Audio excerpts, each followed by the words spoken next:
Now, to that all-important conversation, the NPP presidential primaries, where Dr. Bawumia was elected as the flag bearer for the party. He's going to garner support and unity for the next general election.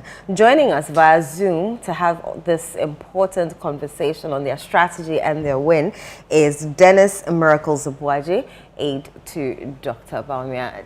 Good morning, Miracles, and how are you doing? And congratulations to you, by the way.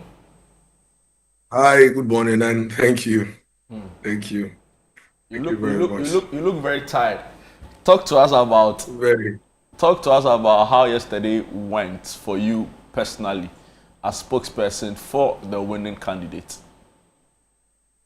Well, I mean, dude, you are aware. I mean, we are usually in the same space. You know that Dr. Mahamudu Bawumia is one person that whatever he does, right or wrong, especially in the social media space, Miracles will be part of the first two people who would either be blamed or be praised for.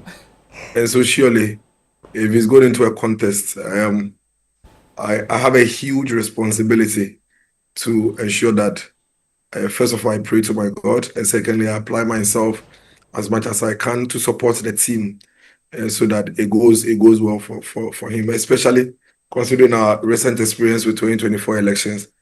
You could have imagined how today would have been if it didn't. So we give thanks to God Almighty, and then we give thanks to the amazing team, and the thousands and hundreds of thousands of party people across the country who dedicated themselves to make this happen, Dr. Mahamudu Bawumia. What does this win mean for the NPP moving forward, and for Dr. Bawumia as well? You see, one of the things about primaries is to ensure that the party people, who are actually the drivers of the fortunes of the political party, elect the person that they are comfortable with and working with going into the future.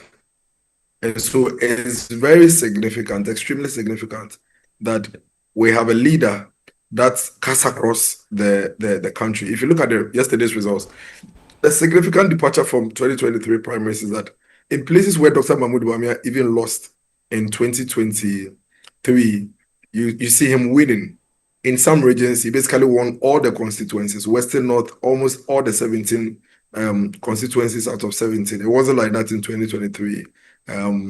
You go to areas like Bono. The Bono areas, Ashanti region, he won 45, out of 46. In 2023, it was 44 out of 46. In Greater Accra, he was sweeping the constituencies. Even in Central region, Dr. Mahamudu Bawumia winning there. So the significance for me is that the appeal and the resolution by the party people that let's all rally behind him, so that we can ride on the strength and the positive that his candidature brings to our party, so that we can win elections quickly. It's quite resounding, and that for me is most important, because ultimately these are the guys who are going to be canvassing for votes across the country, the length and breadth. 40,000. We have polling station executives in each of the 40,000 polling stations that the EC has, and these are the people that this morning, as we are in Accra, they are in their various communities advocating for the NPP. And so if they don't participate and broadly accept you, then it becomes very difficult for you. And that for me is a very significant point from yesterday's contest. Interesting. As a campaign, are you surprised by the performance of Dr. Brian Champon, first time entrant into the race, polled a significant number of votes in excess of 30,000? What do you make of his performance in the election? No, we are not. I mean, anybody that has followed the NPP and pays close attention to the NPP, you realize that the NPP has an existing system within the party. It's not necessarily based on hatred for anybody, but the NPP is a party of ideologies. So mostly if you go to the constituencies and the polling stations, you'd realize that some people, even though we are in the same party, let's say we are 20 people, you'd always find some 7 people who always think alike and move together and act together. So we always knew that Brian Achampong entering into the race was surely going to hurt Honorable Kennedy Agyapong more than Dr. Mahamudu Bawumia, because the Mahamudu Bawumia supporters are more static. They are a bit more stable than the other candidates. And so I remember in some of our earlier conversations, I used to tell people that surely when you run for an election and you're going for another one, you are surely going to lose numbers. So you lose and gain. You lose and gain. But we knew that the supporters of Honorable Kennedy Agyapong were not necessarily loyalists of Honorable Kennedy Agyapong, but they were, especially what happened in 2023 when Alan Chamantin left, they all consolidated around him, and all of that. So once they get another alternative and Honorable Brian Achampong, you could see them splitting, and that split was very, very obvious from the vote, because now Dr. Mahamudu Bawumia, the difference between him and the second place person has moved to 33% if you compare to 2023 what it was in 20. Exactly. So the primaries can leave divisions among the delegates and among the party. Going forward, what steps will you be taking to unite the party? And I know it was one of the messages in Dr. Bawumia's speech. Let me tell you something. MPP, there's an existing mantra in the party, unless you are not part of a party, that says that after competition is cooperation. And yesterday you heard from Dr. Mahamudu Bawumia's speech, and you also heard from all the other 4 contenders. The elections are over. The campaigning period are over.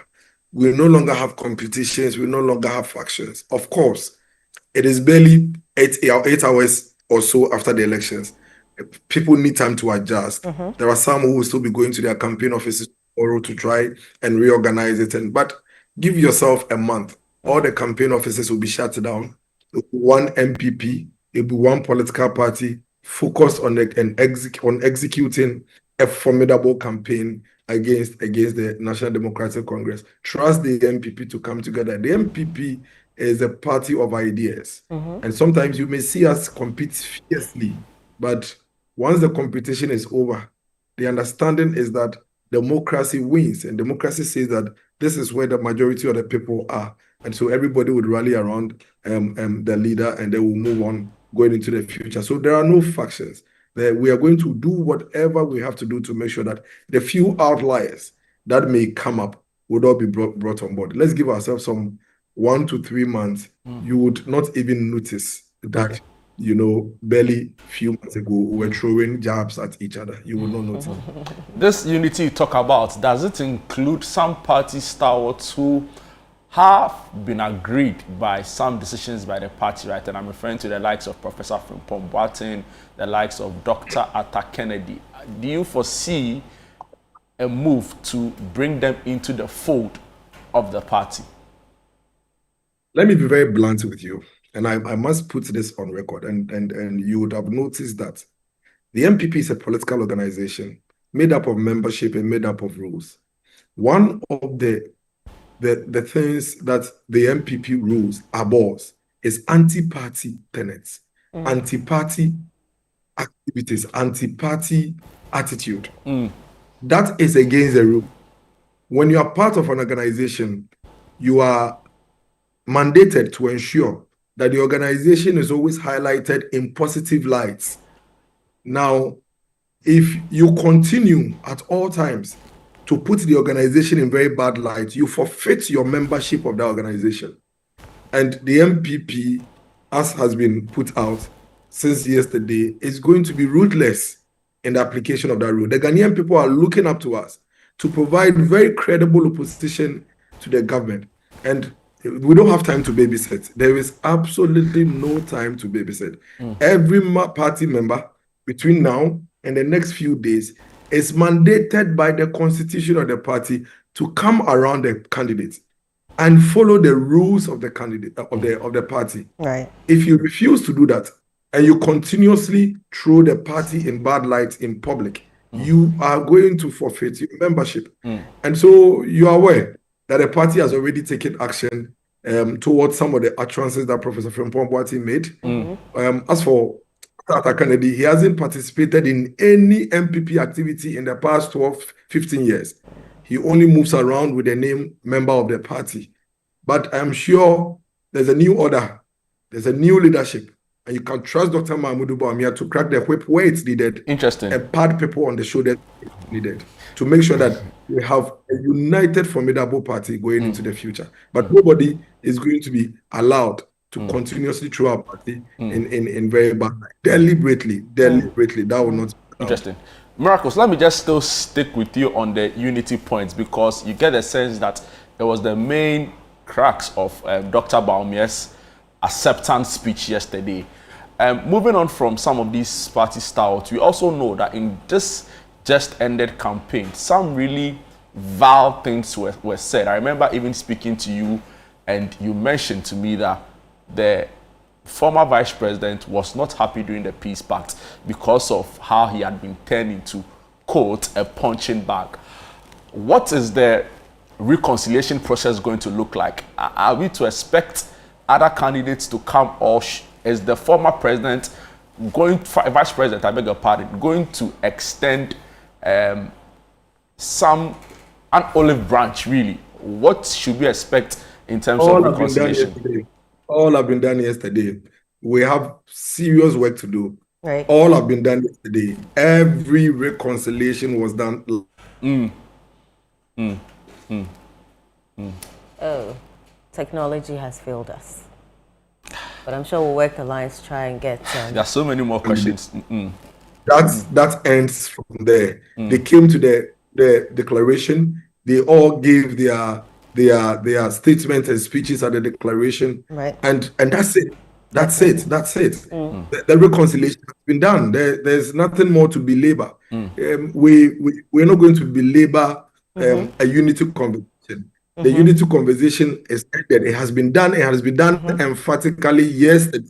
And so I think that all of us should accept that reconciliation and unity has been done. In terms of commentary and comments that people made during the contest, Jude, listen, when you're going into a competition with people, there are 2 or 3 categories. There are those who believe that the only way they can look good is to make their opponents look bad. And so their way of doing that is to continuously, run down the opponent and say something. So that they say a lot of things that are untrue, a lot of things that they don't mean, and all of that, with the hope and anticipation that they will use that to derail you.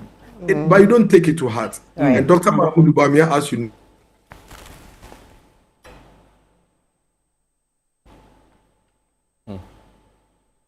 know.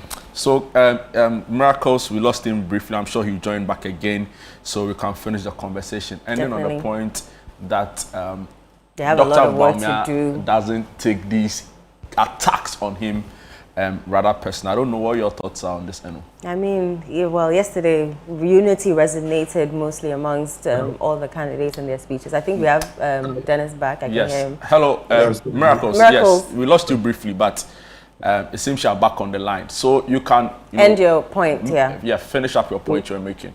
So I was saying that in competition, Dr. Mahamudu Bawumia acknowledges that once he gets into a competition, people would come at him, not necessarily with things that they mean or things that are true. But some people feel that when they are in competition with you, the best way they can outrun you is to throw dirt at you. But he takes none of these to heart. Right. And once the victim is not taking these things to heart, then there's nothing like an issue for there to be a reconciliation. This morning, as we speak, Dr. Mahamudu Bawumia is leading the party irrespective of what you said against him, whether negative or otherwise, during the campaign. None of those things matter this morning. We are sure and we know that most of the things that the other competitors may have said against him are not things that they meant. They were things that they were hoping delegates will latch on and use it to vote against Dr. Mahamudu Bawumia. I mean, you remember that during the campaigning period, one of the key things that our opponents used against us was that Dr. Mahamudu Bawumia conceded too early in the 2024 elections. Why did he concede before the EC declared? And that if it was me, I would not have done that. And that led to the loss of the MPP. But yesterday, you saw all of them concede before EC declared. It means that what they were saying at the time, it's not something that they truly meant. Yeah. Right. But it was something that they were hoping that delegates would latch on to vote against Dr. Mahamudu Bawumia. So if you know people who say things that they don't truly mean against you, you don't take it to heart. And so Dr. Mahamudu Bawumia has taken nothing to heart. And from our side also, we are saying that if in the course of the campaign, we may have said something, we have done something that may have stepped on your toes, affected you anyway, we apologize. We are one family, we are one blood, we are one people. We are together now. Let's execute a common goal. Interesting. Right. Miracles, we know that there's a lot of work to be done, and you have rightly mentioned. So how soon will the national campaign team be rolled out? Calm down. There's a lot to do. Even as we speak, we're actually now going to organize our party from the base. So what you should rather be expecting now is Dr. Mahamudu Bawumia as the leader of the party, working closely with leadership and elders of this party to organize the party from the base. This was actually one of the bases for the early elections. Yes. The idea was that get a leader who would rally all of us around him to reorganize the party. So the focus now is going to be having our internal party leadership elections, the polling station, constituency, regional, national elections, and what have you. Then we know that we have a full complement of the party now, ready together with the flag bearer, and then we'll be good to go going into the future. Campaign for 2028 elections is 3 years from now. And so when it comes to campaign team, we are not there yet at all. You should expect it in about 2.5 years, 3 years from now. You asked Eno to calm down, but let me just push some further. Following Brian's rather impressive showing, according to some analysts, conversations are rife, at least on social media, about how this places him in an advantageous position as running mate. What are your thoughts around such comments? I don't know. The selection of the running mate is purely the prerogative of the candidates in consultation with National Council. Right. There are several criteria that comes to play. One of them does not include becoming second or third in the contest. But all the candidates, all the aspirants who run with Dr. Mahamudu Bawumia are people who could actually, in their rights, actually be running mates. But not because they ran with him and they were second or third or fourth. That's not part of the criteria. But it is a prerogative of the candidates in consultation with the National Council. And when the time is due, be rest assured, the indicators would be used to ensure that the right person, the best person, is selected to run with Dr. Mahamudu Bawumia to give us the outcome that we want as a party. Interesting. Miracles, also help us here. There are also concerns, right, about how the party approaches polls going into an election. In this one, we saw some polls play out, others didn't play out. What will be your response to, some leading pollsters in the country and the work they did in relation to the presidential primary? Our stance towards polls have always been public, and I've always spoken to it. We receive polls, we work with the polls, and I've spoken with you on several occasions on this, that when we receive the polls, we pay very much attention to the commentaries and the text in the polls. We use the information that the pollsters bring us and plug it into our strategies to adjust, to reflect what the people are saying. That for us is the most important thing about polls, because see, we as a political party, we also know magicians to know which of the posters are true or not. Look at what has happened.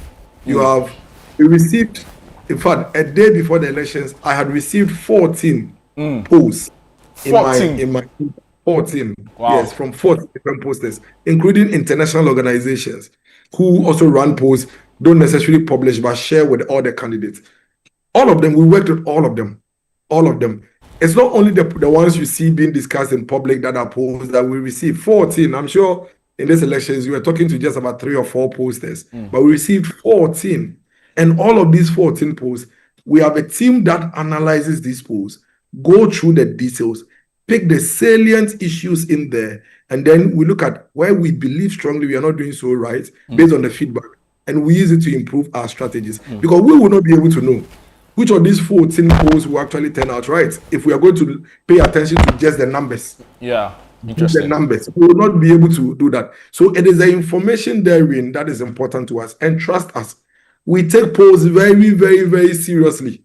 Interesting. Because if somebody says I'm talking to 10,000 people, and that person says I'm talking to 13,000, 2,000, 3,000, they may all not be the same people they are talking to. And so we aggregate the issues and we make sure that we factor it into our strategies. So we take polls very, very seriously. Your point has been well made. Another quick question, and Eno has a few more before we wrap up this conversation. The General Secretary, when he spoke at the outdooring of the new flag bearer, said that the party had been justified in its decision to do the early primary.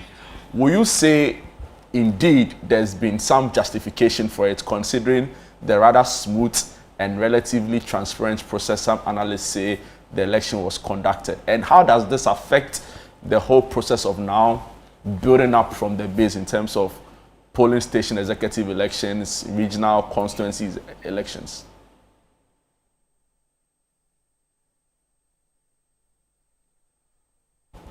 Wow. So we lost Miracles on the line again. Good. I lost you briefly, but I don't know if I'm back. Yes, yes. So let me just ask the question again. It was in relation to the General Secretary's comment on how justified the party has been with its decision to hold the primary early, right? You know, there was some pushback. Now, my question is, how does this now affect other elections from the base? So from polling station executives, constituency executives, regional executives, and even national executives, right? What should we expect going into these contests? You know, I was clapping earlier when you were making that point, and the clap goes to the National Council. For that individual who came up with that in the National Council meeting, he has done the New Patriotic Party a lot of good, and we should go find a minute and look for the proposer and give him a citation. Really? This morning, I'm sure we'll be having headlines of what somebody has said against Bawumia, somebody has said against Kennedy.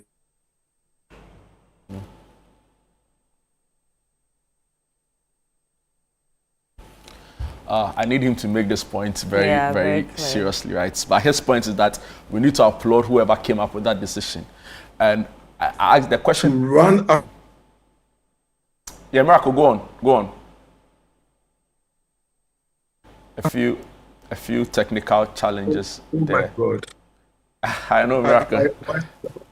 Yeah, Miracles, are you on the line? Yes, I'm here. Yes, please just start the point again for us. So I was saying that I am going to lead the young people in this party to go look for that individual who made a proposal at the National Council meeting for the early elections of our flag bearer. Dude, listen, in the MPP, so long as there is a vacancy, trust the MPP to compete till the vacancy is filled. That is who we are as a political party. Our party is not a party that individuals control. Our party is a party of competing ideas. Everybody has a plan. Everybody has a strategy. And so as long as you leave that vacancy, nobody will rest because everybody feels that they can win. And so for that decision by National Council to ensure that we let our flag bearer early is to bring calmness and peace into our party. And you agree with me that that has been achieved.